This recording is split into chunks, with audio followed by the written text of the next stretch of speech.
Hello, welcome to another Bawaal episode. আর আজকের এই ভিডিওটা আবারও সেই এআইএফএফকে টার্গেট করে। এবার ব্যাপারটা হচ্ছে যে দিনের আলোর মতো পরিষ্কার একটা বিষয় নিয়ে কথা বলবো। তবে তার আগে আমার একটা বিষয় শেয়ার করা রয়েছে, তার জন্য একটু সময় নিয়ে নেবো, 30-40 সেকেন্ড। সেটা হচ্ছে ডেফিনেটলি আমি এই চ্যানেলটার নাম শুরুতে ফুটবল তো রেখেছি, ভালো কথা, কিন্তু অনেকে পার্সোনালি মেসেজ করেছে যে তুমি বাওয়ালি শুরু করছো, তোমার সাথে এই বাওয়াল নামটা ঠিক যাচ্ছে না, বা ওয়াই অনলি ফুটবল, তাহলে যদি বাওয়ালি করতেই হয় তাহলে 360 ডিগ্রি ওয়েতে সব ধরনের জায়গাতেই বাওয়ালি কেন করছো না। তাহলে একটা পরিষ্কার কথা বলে রাখা দরকার যে আমার ম্যাক্সিমাম যে নিজের বিচরণটা রয়েছে অন্ততপক্ষে আমার লাইফে, সেটা কিন্তু রয়েছে স্পোর্টসে, ফুটবল, ক্রিকেট, বাকি সময় পেলে কখনো ব্যাডমিন্টন, টেনিস এগুলো দেখে থাকি। আর এর বাইরে আমার আরও একটা পছন্দের জায়গা হচ্ছে সিনেমা, কিন্তু তার বাইরে আমার সিরিয়াসলি খুব একটা বিচরণ নেই। পলিটিক্স আমার সিরিয়াসলি ভালো লাগে না, মাথা আমি ঘামাই না, প্রয়োজন আমি মনে করি না।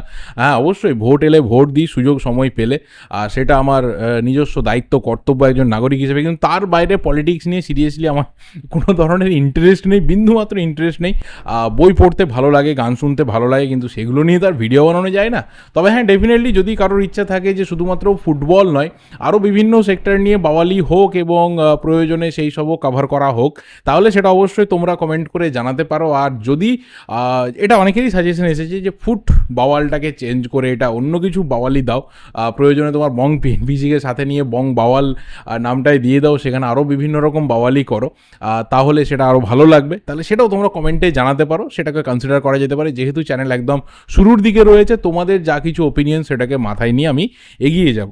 আর এই ভিডিওটাতে না পার্টিকুলার এমন একটা টপিক নিয়ে কথা বলা রয়েছে যেটা থাম্বনেল থেকে পরিষ্কার বুঝতে পারছো, সেটা হচ্ছে যে আই লিগে আপাতত কিন্তু আমরা চ্যাম্পিয়ন খুঁজে পেলাম না। হ্যাঁ, ডেফিনেটলি প্রফেশনাল টেবিল টপার হিসেবে চার্চিল ব্রাদার্স রয়েছে, এবং টোটাল সমস্ত ম্যাচ শেষ হয়ে যাওয়ার পর টেবিল দেখতে পাওয়া যাচ্ছে, সেখানে অবশ্যই চার্চিল ব্রাদার্স 1 নম্বরে রয়েছে। হ্যাঁ, বিভিন্ন জায়গাতে টেবিলে গণ্ডগোল রয়েছে, কারণ এআইএফএফ তাদের মতো করে চলে, বাকিরা কেউ আপডেট কিছু পায় না, সেই কারণে টেবিল প্রপার ওয়েতে এগোয় না। এবার ব্যাপারটা আমাদের ওই টেবিল বা অন্য কিছু নিয়ে নয়, চার্চিল ব্রাদার্স চ্যাম্পিয়ন হবে না ইন্টারকাসি চ্যাম্পিয়ন হবে সেই নিয়ে আমার অন্তত বিন্দুমাত্র কোনো রকম মাথা ব্যথা নেই, কারণ দুটো টিমের কাউকে আমি সমর্থন করি না। হ্যাঁ, ডেফিনেটলি চার্চিল ব্রাদার্সের একটা ইন্ডিয়ান ফুটবলের লিগাসি রয়েছে, অনেক দিন ধরে ইন্ডিয়ান ফুটবলে তারা রয়েছে, এর আগে 2বার আই লিগ জিতেছে এবং বহু ভালো ভালো ফুটবলার আমাদের উপহার দিয়েছে। আর অপরদিকে ইন্টারকাসি, তারা অবশ্যই দ্বিতীয় বছর এসেছে, তাদের সাথে একটা কলকাতার যোগসূত্র রয়েছে, আরডিবি গ্রুপ তাদের মালিকানাধীন এই ক্লাব, এবং অবশ্যই এমন একটা জায়গাকে রিপ্রেজেন্ট করছে যে জায়গাটা গোটা ভারতবর্ষের সমস্ত মানুষের মনে একটা অন্য জায়গা করে রাখে। কারণ কাশি আমরা তাকে অন্যভাবে দেখি, তার একটা অন্য আঙ্গিক রয়েছে, তার একটা শ্রদ্ধার জায়গা রয়েছে, একটা ভালোবাসার জায়গা রয়েছে। সেই জায়গাটাকে যখন একটা ফুটবল টিম রিপ্রেজেন্ট করছে, তারও একটা আলাদা অনুভূতি রয়েছে। এবং অবশ্যই আরও একটা বিষয় মাথায় রাখতে হবে যে উত্তরপ্রদেশের মতো একটা রাজ্য যেখানে সবথেকে বেশি বাসিন্দা রয়েছে, সেখান থেকে যদি একটা ক্লাব টপ লিগে খেলে, তাহলে কিন্তু আমরা ফুটবল ফ্যান হিসেবে এক্সপেক্ট করতে পারি যে আরও একটা লার্জ অ্যামাউন্ট অফ পিপল তারা কিন্তু ইন্ডিয়ান ফুটবলের সাথে কানেক্টেড হবে। এমনিতে উত্তরপ্রদেশ থেকে কিন্তু খুব বেশি সংখ্যায় ফুটবলার সেইভাবে উঠে আসেনি। এই মুহূর্তে দাঁড়িয়ে আমার জাস্ট একজন প্লেয়ারের নাম মনে পড়ছে, সেটা হচ্ছে আকাশ মিশ্রা। সেইভাবে কিন্তু খুব বেশি ফুটবলার আমরা উত্তরপ্রদেশ থেকে দেখি না। তো সেখান থেকে যদি একটা ক্লাব আসে, তাহলে অবশ্যই গ্রাসরুট থেকে কিছু ভালো ফুটবলার উঠে আসতে পারে, সেখানে যদি খেলা হয়। কারণ ইন্টারকাসি কিন্তু বর্তমানে কল্যাণী স্টেডিয়াম থেকে খেলে, যেহেতু ওখানে কোনো ধরনের ইনফ্রাস্ট্রাকচার নেই। তো দুদিক থেকে আমি বলবো যে ইন্ডিয়ান ফুটবলের একটা লাভ। তো সেই কারণেই বললাম যে আমার পার্টিকুলার কাউকে নিয়ে কোনো ইন্টারেস্ট নেই, আর এই বিষয়টা দুটো ক্লাবের কাউকে নিয়ে না, বিষয়টা হচ্ছে এআইএফএফকে নিয়ে। অন্ততপক্ষে এআইএফএফের বর্তমান কাণ্ড দেখলে এটাই মাথায় আসে যে হেলে ধরতে পারে না, কেউটে ধরার স্বপ্ন দেখে। যে গোষ্ঠী আই লিগটা ঠিকঠাক করে করতে পারে না, যে আই লিগ অন্ততপক্ষে মাঠে চ্যাম্পিয়ন ঘোষণা করতে পারে না, এরপর হবে মিটিং চলবে, তারপর একটা চ্যাম্পিয়ন ঘোষণা হবে, সেই মানে একটা কর্মসমিতি তারা ভাবে যে আমরা আইএসএলের মতো একটা টুর্নামেন্টকে কন্ডাক্ট করব, যেটা করতে গিয়ে অন্তত এফএসডিএলের বক্তব্য মতো 5,000 কোটি টাকা লস হয়ে গেছে। তো এরা ভাবে যে আমরা আইএসএল করতে পারবো। এবার ব্যাপারটা কি, কেন এই ধরনের ঘটনা ঘটলো? ইজিলি অন্ততপক্ষে যা অবস্থা এই মুহূর্তে পরিষ্কার লিগ টেবিল দেখলে, যেটা ফেয়ার ওয়েতে এগিয়েছিল এবং যেটা মাঝখানে ভার্ডিক্টও এসেছিল, সেটা দেখতে গেলে ইন্টারকাসি কিন্তু 42 পয়েন্টস পেয়ে চ্যাম্পিয়ন হয়ে যাচ্ছে, কিন্তু না, সেটা হচ্ছে না। হিসাব মতো ইন্টারকাসি দাঁড়িয়ে রয়েছে 39 পয়েন্টসে, পয়েন্টসে আর 40 পয়েন্টসে রয়েছে চার্চিল ব্রাদার্স। এটা আবার এআইএফএফ এর ওয়েবসাইট বলছে। কেন এরকমটা হলো? হওয়ার একটাই কারণ, সেটা হচ্ছে ইন্টারকাশি ভার্সেস নামধারী একটা ম্যাচ হয়েছিল।